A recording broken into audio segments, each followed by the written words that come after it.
So I think that I'm going to start now by showing my appreciation to the organizers for having me in such a nice meeting. What I tend to do today is to talk about a cell death signal that has been shown to confer water stress tolerance in plants. Uh, Actually, I will show that modulation of the cell death signal confer water stress tolerance. This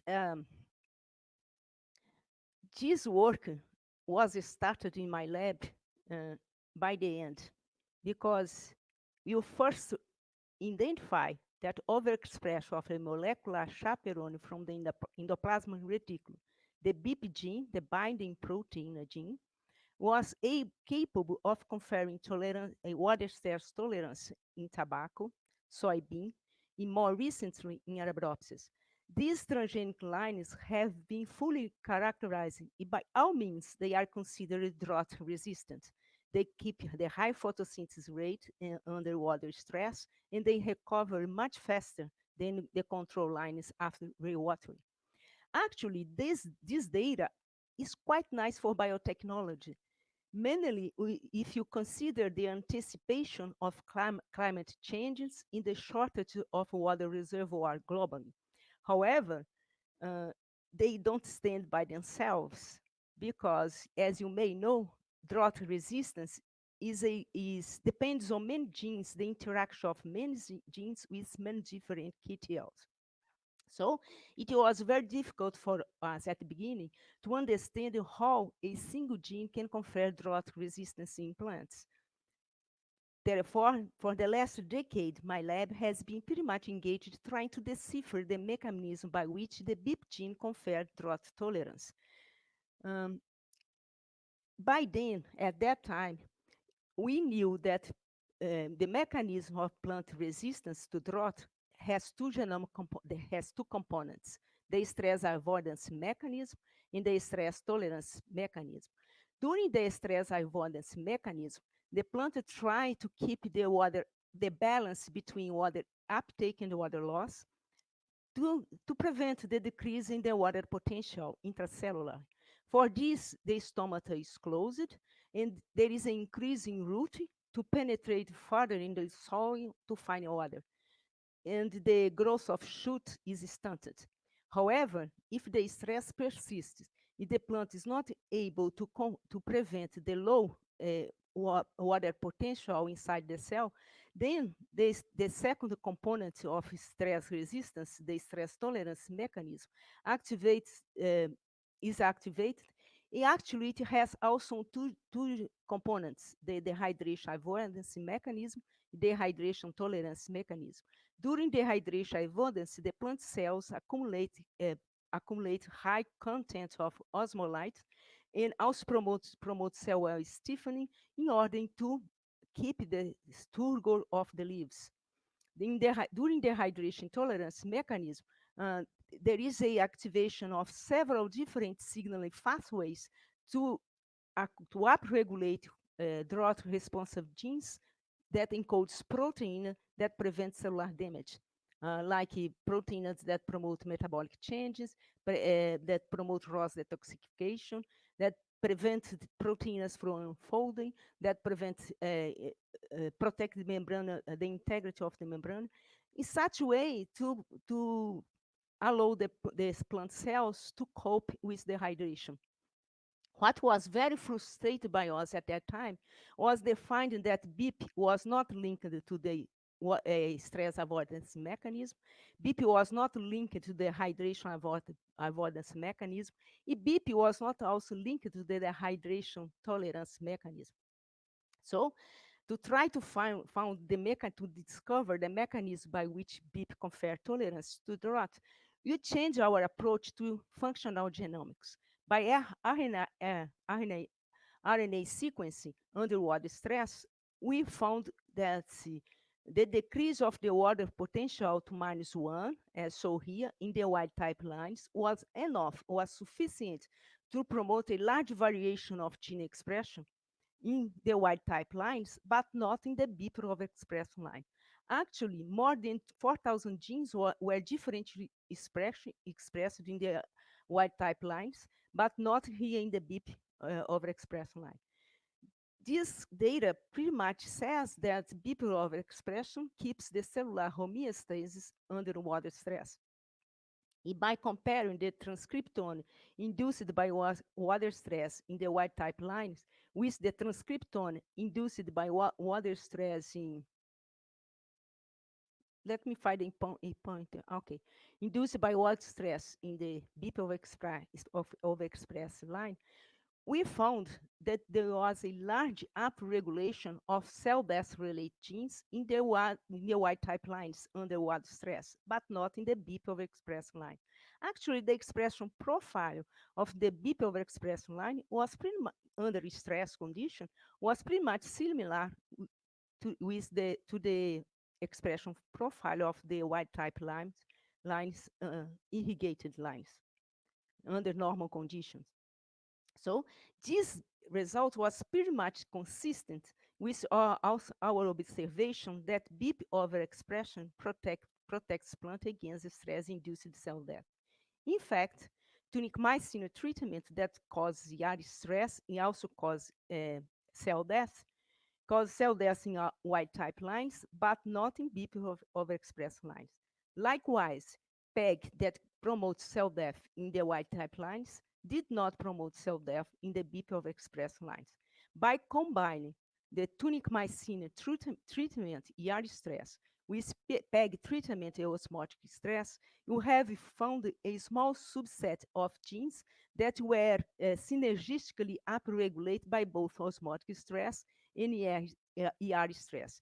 Among them, the NRP genes and NAC81 genes were synergistically upregulated, as shown here, by both stress and also promote cell death when expressed in tobacco, with characteristics of a programmed cell death response, a PCD response, as shown here by a DNA fragmentation assay.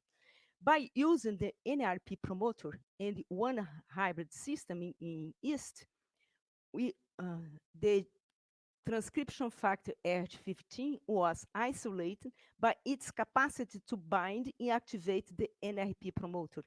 Then the two hybrid assay isolate the NAC30 protein by its capacity to bind to NAC81. Interaction between NAC81 and NAC30 was able to activate the promoter of the VPE gene induce the expression of the VPE gene.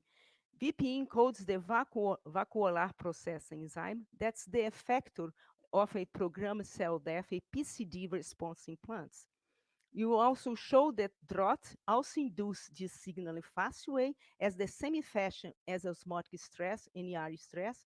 In BIP, our molecular chaperone, our favorite gene, was able to inhibit not only the expression, but also the activity of all the cell death components, the pathway components.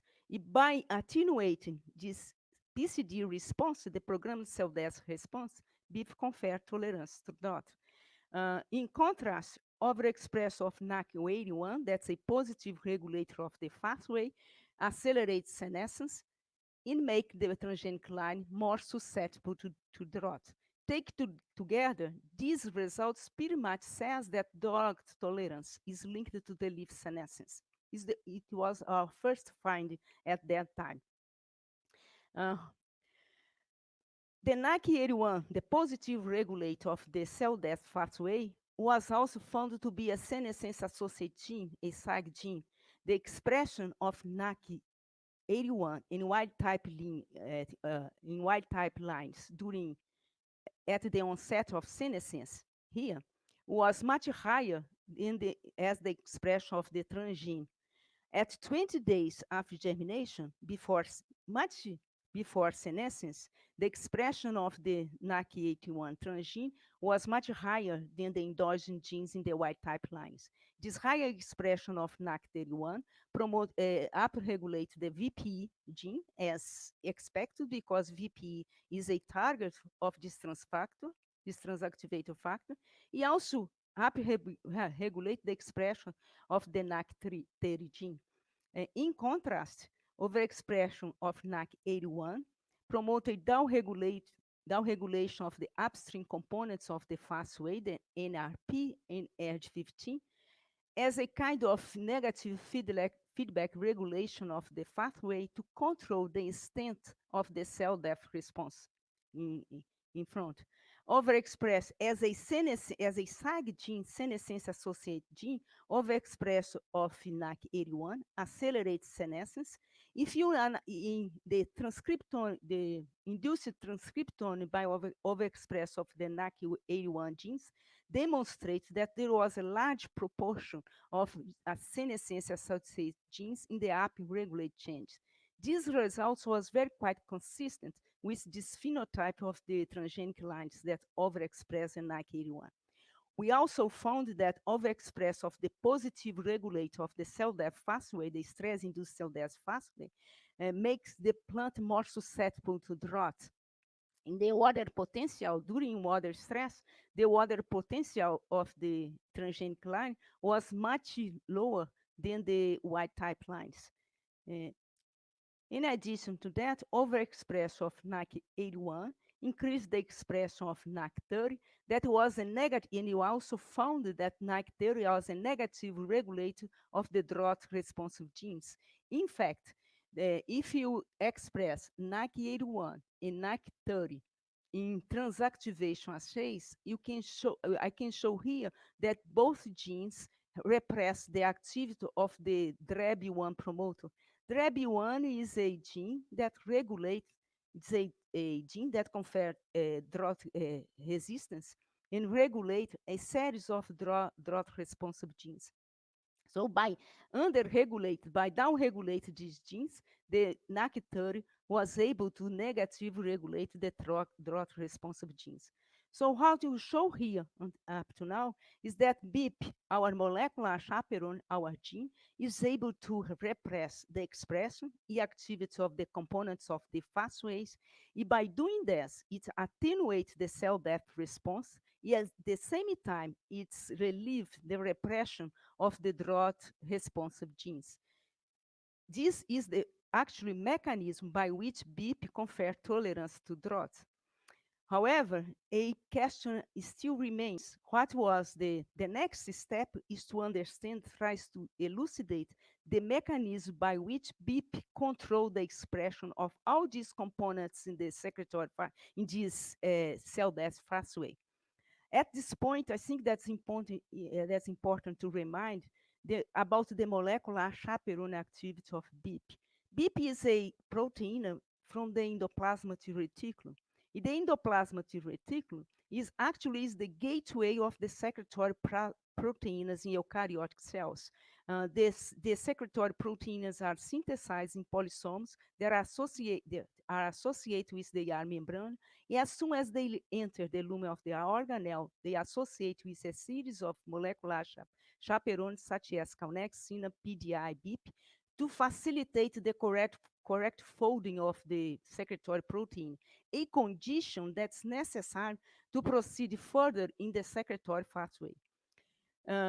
However, if the protein cannot fold correctly, then this unfolded protein is addressed back to the cytosol to be degraded via the proteasome under a process that's mediated by the ER-associated protein degradation mechanism.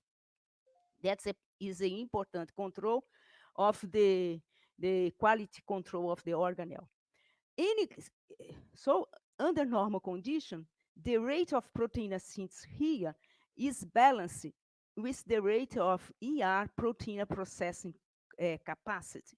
Any condition that disrupts this equilibrium promotes the accumulation of unfolded protein in the ER. The accumulation of unfolded protein in the ER activate a signaling pathway that's called unfolded protein response, UPR, that allows the communication with the ER, with the nucleus, in order to increase the folding capacity of the ER itself to promote the folding of this unfolded protein. The implants, the unfolded protein response, the UPR, is transduced by two receptors. The first one is the BZIP28, and the second one is the I1, that work together with the BZIP6 that also is inserted in the ER membrane. Under normal conditions, BIP is associated with the BZIP28 to prevent the translocation of this receptor to the Golgi, to the membranes of the Golgi. With the accumulation of the unfolded protein in the ER here, BIP dissociates from the BZIP28, then the BZIP28 is translocated to the Golgi, and where it is proteolytically cleaved to release the BZIP domain that has a nuclear localization signal, it's translocated to the nucleus. Unfolded protein also causes the dimerization of RU1 protein, bring the kinase domain here into close proximity to phosphorylate one another. Phosphorylation of the kinase domain activates the kinase that in turn activate the endonuclease domain at that position that promotes the splicing of the BZIP6 RNA. By deleting this red segment here in the RNA that translates into this transmembrane segment. So the spliced BZIP6 is able to translate a soluble protein that also has a nuclear localization signal and as consequences translocate to the nucleus. Inside the nucleus, BZIP60 interact with BZIP28 to activate the expression of genes involved in the folding, genes involved in the quality control of the organelle to recover from the ER stress. However, if the stress persists, this plant cell is not able to recover, to restore the homeostasis, then at least two different signal pathway, cell death signal pathway is activated. That is transduced by at least two different receptors that has been identified in Arabidopsis. The first one, AGB1, translates a cell death signal by a mechanism that's not known. The second one, the NAC89 protein, is inserted under normal condition, is inserted in the ER membrane, but under persistent stress condition, it is translocated to the nucleus where it regulates the expression of, induce the expression of cell death regulatory genes to promote cell death. So what was very intriguing to us is how a molecular chaperone BIP that resides in the lumen or the endoplasmic reticulum could control the expression of the pathway of the NRP-mediated cell death signaling that probably initiates at the plasma membrane.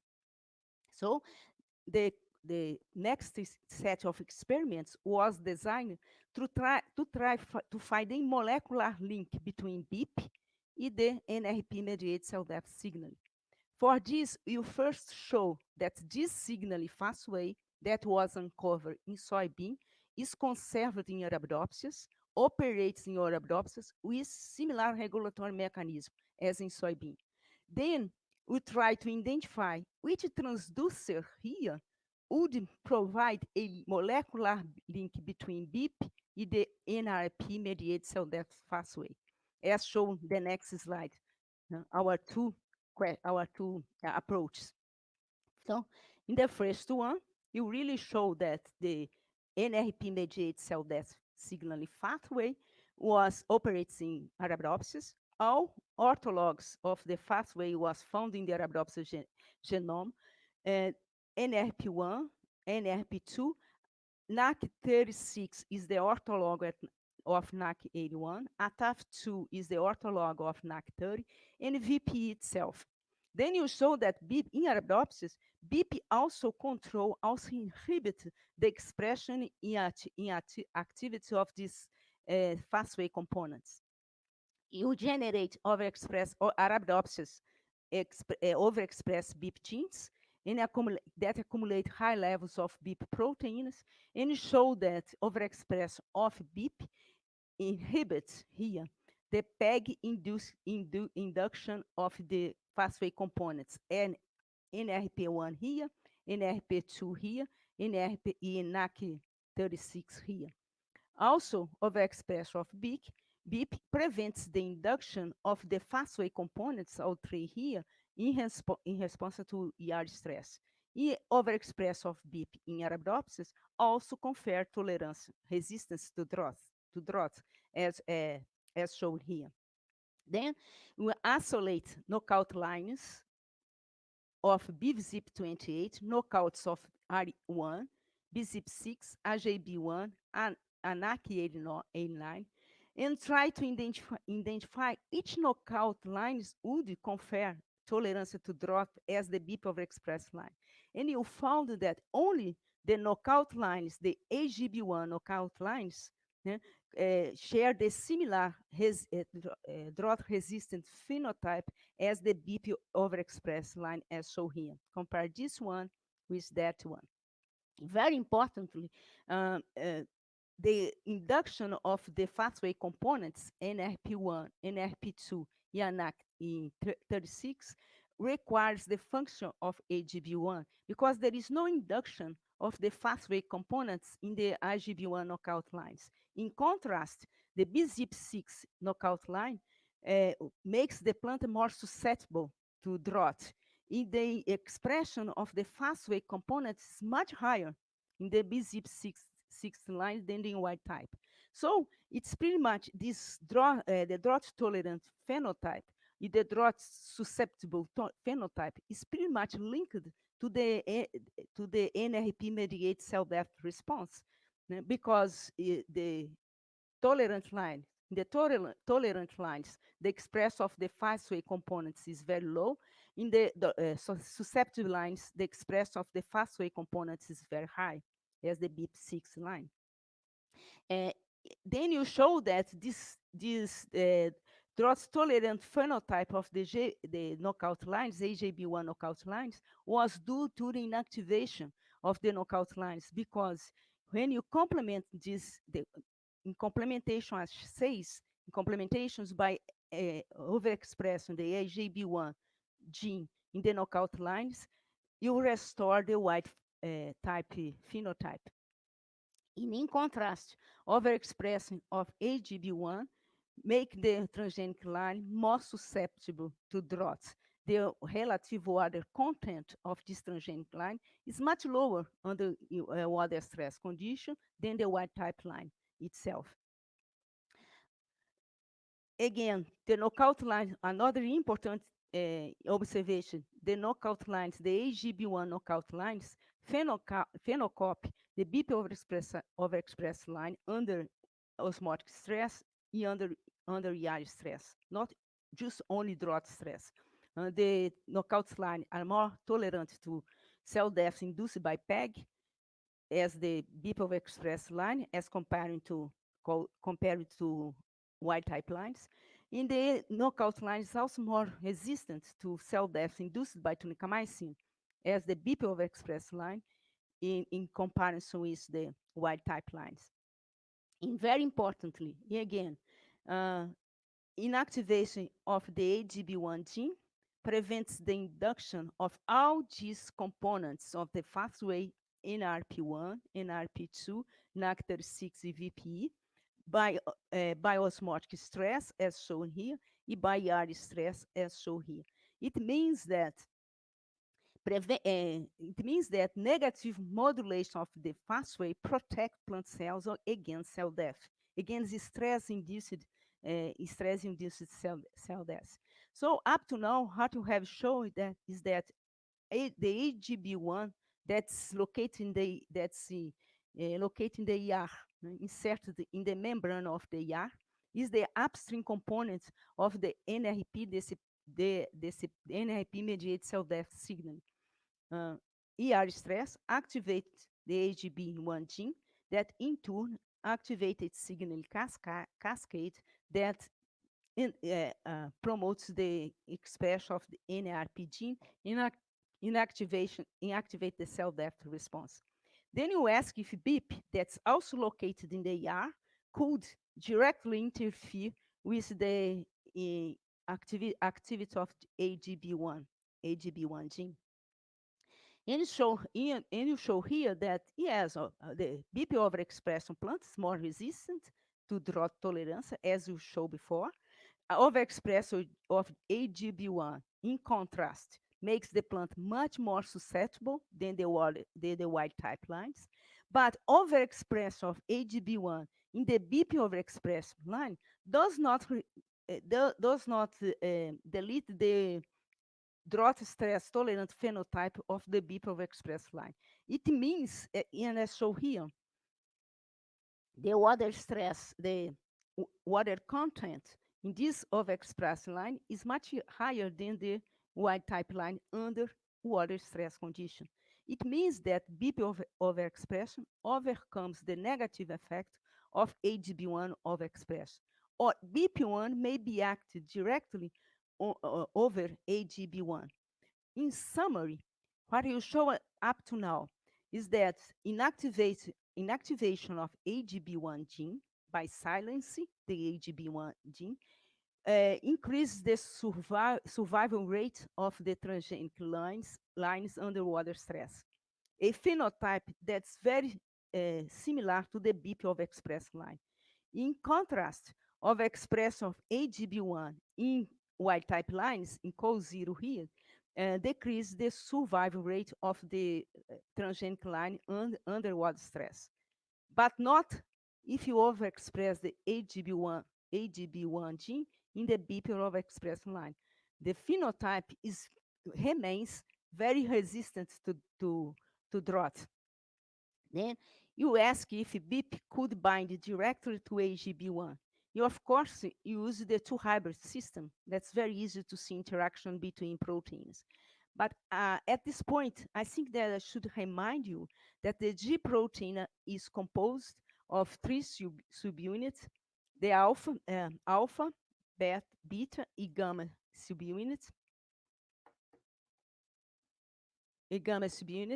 And under normal condition, the G protein is inactive. The exchange of GTP for GTP in the alpha subunits promotes the dissociation of the alpha subunits from the gamma and beta subunits. This disactivates a signaling branch in the alpha with the alpha subunit, and the beta and gamma subunit work together to activate another signaling pathway branch here.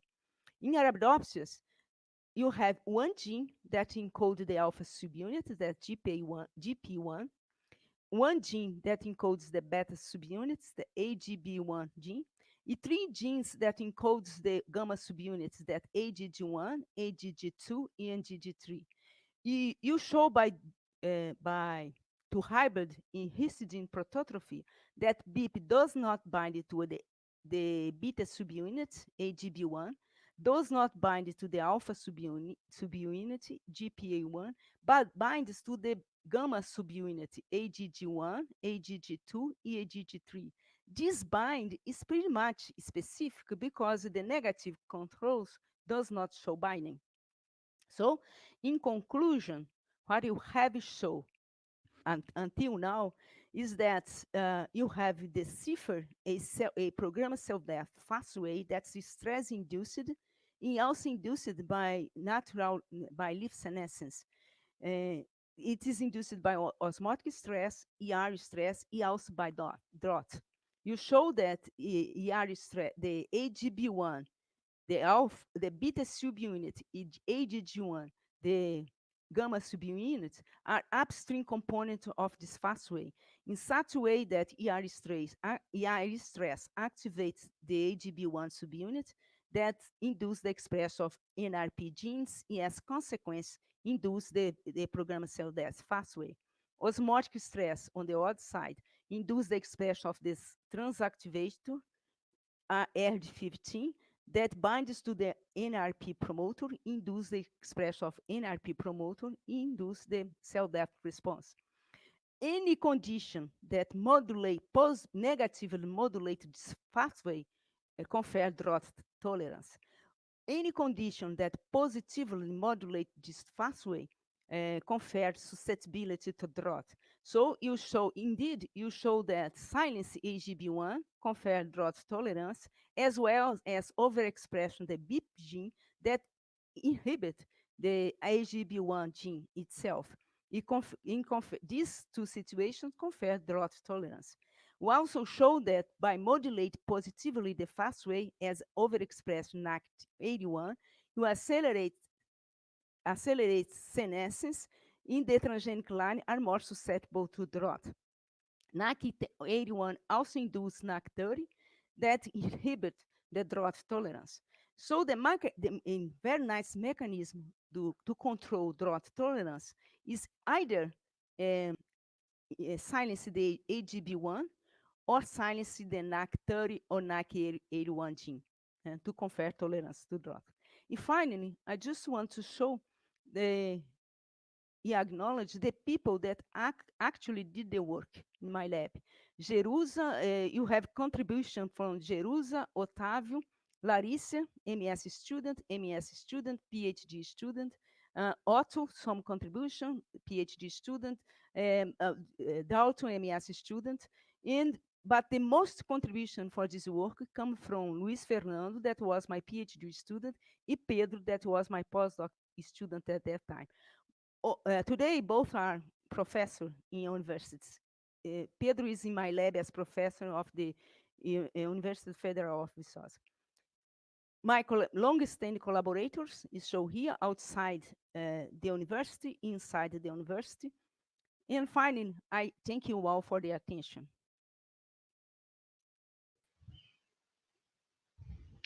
Okay, we thank Professor Elizabeth for the great talk.